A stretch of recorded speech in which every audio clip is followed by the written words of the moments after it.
Hola y bienvenidos al video de Medio Ambiente y Desarrollo Sustentable. Hoy conoceremos lo que es un poco más de este tema como una asignatura. ¿Cuál es el objetivo de este video? Es concientizar a quien vea este video para proteger nuestro planeta y hacer de él algo mejor todos los días. Dar a conocer todo lo que se vio en el curso de Medio Ambiente y Desarrollo Sustentable y generar conocimiento sobre los temas vistos en el curso.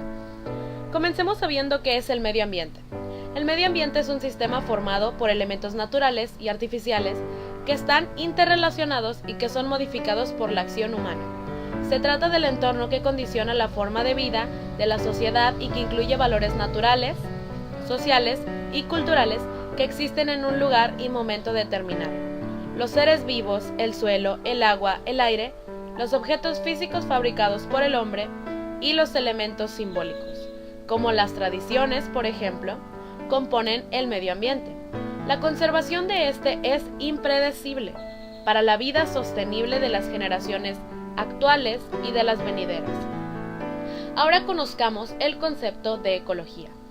La ecología es la especialidad científica centrada en el estudio y análisis del vínculo que surge entre los seres vivos y el entorno que los rodea, entendido como la combinación de los factores abióticos, entre los cuales se puede mencionar algunos como el clima y la geología, y los factores bióticos, organismos que comparten el hábitat. La ecología analiza también la distribución y la cantidad de organismos vivos como resultado de la citada relación. Nuestro planeta se fue formando de varias formas de vidas muy diversas, creándose complejas redes de actividades biológicas y fisiológicas, en las cuales hubo flujo de la energía precedente del Sol. Con el paso del tiempo y el cúmulo de conocimientos acerca de estas interacciones biológicas, surge la ecología. ¿Qué es?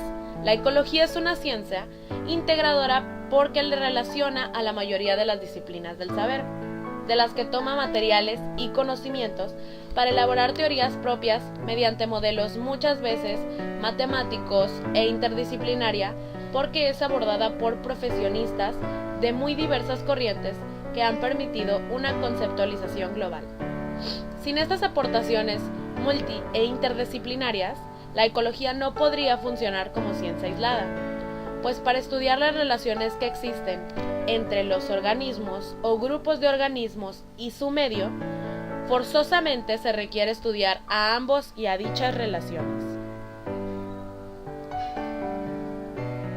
Desde el punto de vista científico, la ecología estudia las relaciones que existen entre los organismos o grupos de organismos y su medio, esto es, describe cómo ésta está formada, la naturaleza y cómo funciona. El medio o el ambiente es todo aquel en donde existen y coexisten los seres vivos. En el medio ambiente, el hombre coexistente con los demás organismos y el ambiente y sus actividades biológicas, sociales, económicas e industriales. Es la fuente de sus alimentos, sus materias primas y sus recursos en general. La ecología para su estudio se relaciona con otras disciplinas biológicas, como la biogeografía, ya que las diferentes condiciones de la biosfera son determinantes en la distribución y el establecimiento de los seres vivos en el planeta. Se liga a la geología, puesto que las variadas formaciones terrestres dan lugar a ambientes variados que provocan la diversidad de los seres vivos, como vemos en la siguiente imagen. Además, interactúa con la química, pues los materiales que integran los niveles del espectro biológico y los componentes abióticos permanecen al campo de estudio de esta ciencia meteorológica, geográfica, física, química, la geología, las matemáticas y en especial la bioestadística para estudiar las poblaciones. La ecología es una ciencia integradora porque relaciona a la mayoría de las disciplinas del saber. Aquí tenemos cómo se divide un factor abiótico y un factor biótico. Se divide en varios. El factor abiótico se puede dividir como minerales de suelo, agua, aire, viento, luz y calor. y el biótico se puede dividir como microorganismos, que entre ellos se encuentran los hongos, las bacterias, las algas y los virus. Se puede dividir también como plantas y animales. ¿Qué es un recurso biótico y abiótico? Les voy a hablar acerca de unos ejemplos, pero primero vamos a saber qué es. Un recurso abiótico lo comprende todos los fenómenos físicos, presión atmosférica, lluvia, aire, suelo, etc., y químicos, ya sean componentes de las rocas, minerales, salinidad del agua, etc., que afectan a los organismos. Y el biótico comprende todos los seres vivos existentes de un ecosistema y las interrelaciones que se conforman entre ellos, plantas, animales, incluido el hombre, y microorganismos. Algunos ejemplos de un recurso biótico y abiótico son: los factores abióticos son de todo tipo y pueden variar entre los diferentes ecosistemas. Por ejemplo, los factores abióticos que se encuentran en los sistemas acuáticos pueden ser cosas como la profundidad del agua, el pH, la luz del sol, la turbidez, salinidad, los nutrientes disponibles y el oxígeno disuelto, como ya les había mencionado. Las variables abióticas que se encuentran en los ecosistemas terrestres pueden incluir cosas como la lluvia, el viento, la temperatura, la altitud del suelo, la contaminación, los nutrientes y el pH, el tipo del suelo y la luz solar. Ejemplos de factores abióticos incluyen cualquier de los animales, plantas, árboles, hierba, bacterias, musgos o mohos que se pueden encontrar en un ecosistema. En general, los factores bióticos son los componentes vivos de un ecosistema, ya que se clasifican en 3 grupos: productores o autótrofos, consumidores o heterótrofos y descomponedores o deitrótrofos. Tipos de ecosistemas. ¿Qué es un ecosistema? La palabra ecosistema procede de 2 palabras en griego: oikos, que significa casa o morada, y sistema, que significa agrupación de cosas. Un ecosistema es el conjunto formado por los seres vivos de una comunidad, o sea, el entorno físico que habitan, los elementos no vivos, ya sean como roca, agua, etc., más la relación en que se establecen entre ellos. Esta es la definición correcta, pero podríamos asumir esta definición diciendo que un ecosistema es el conjunto de seres vivos de un lugar más ese lugar. Dependiendo del enfoque que analicemos, podemos entender como elementos a los componentes de un ecosistema, es decir, la cadena trófica. Primero son los productores primarios, organismos autótrofos, capaces de captar la energía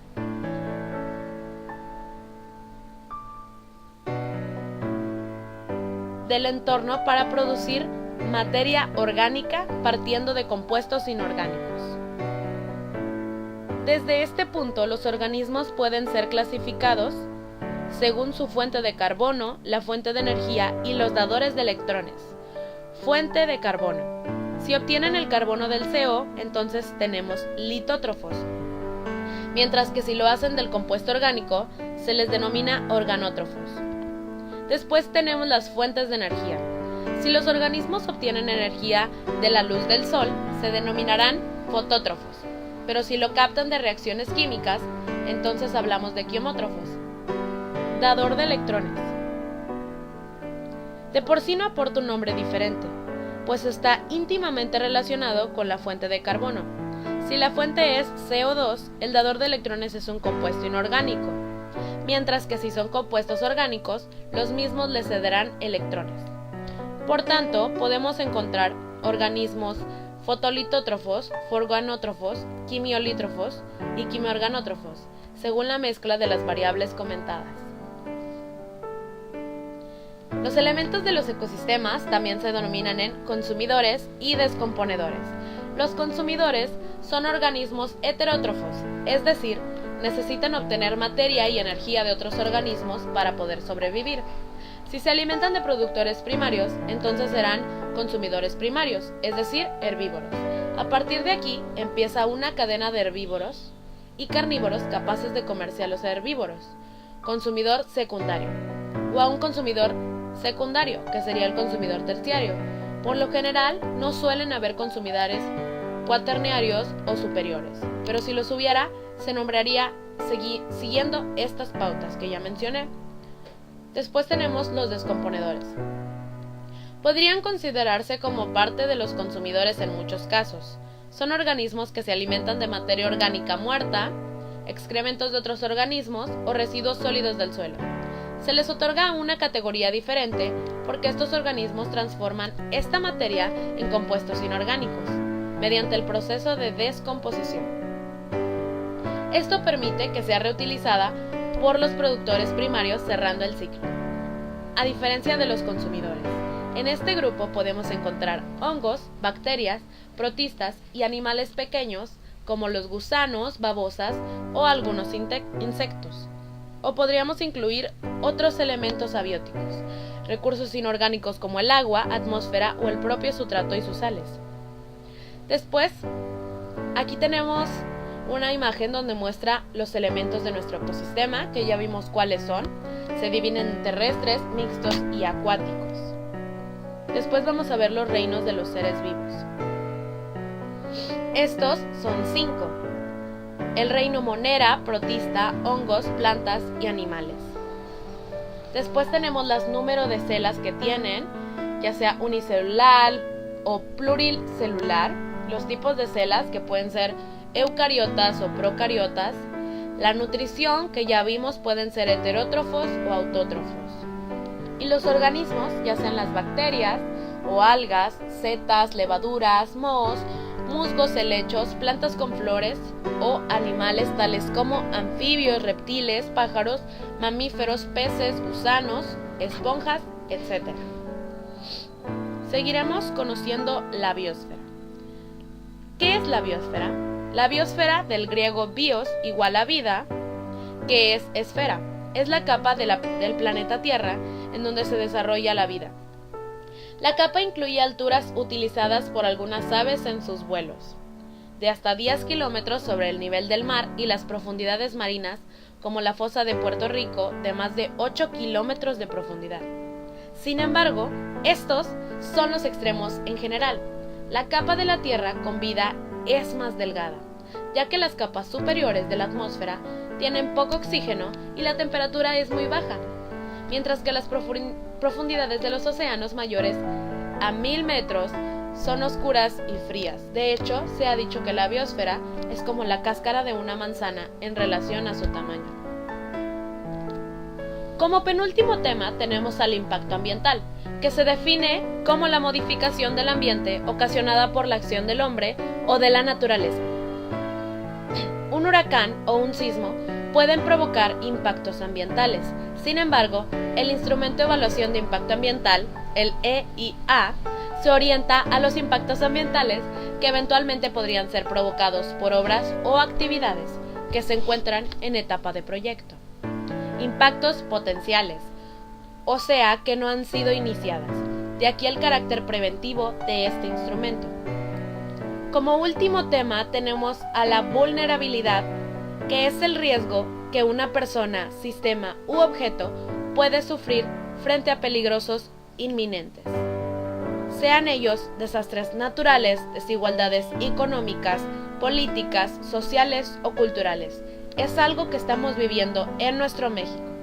La vulnerabilidad se divide en 4: recursos económicos, capacidad del gobierno, geopolítica y geografía. Después tenemos el fracking, que es la fracturación hidráulica o estimulación hidráulica, que en su término en inglés se conoce como fracking.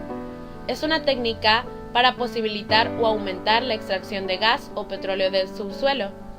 La técnica consiste en la perforación de un pozo vertical u horizontal, entubado y cementado, a más de 2.500 metros de profundidad, con el objetivo de generar uno o varios canales de elevada permeabilidad a través de la inyección de agua a alta presión, de modo que supere la resistencia de la roca y habrá una fractura controlada en el fondo del pozo, en la sección deseada de la formación contenedora del hidrocarburo.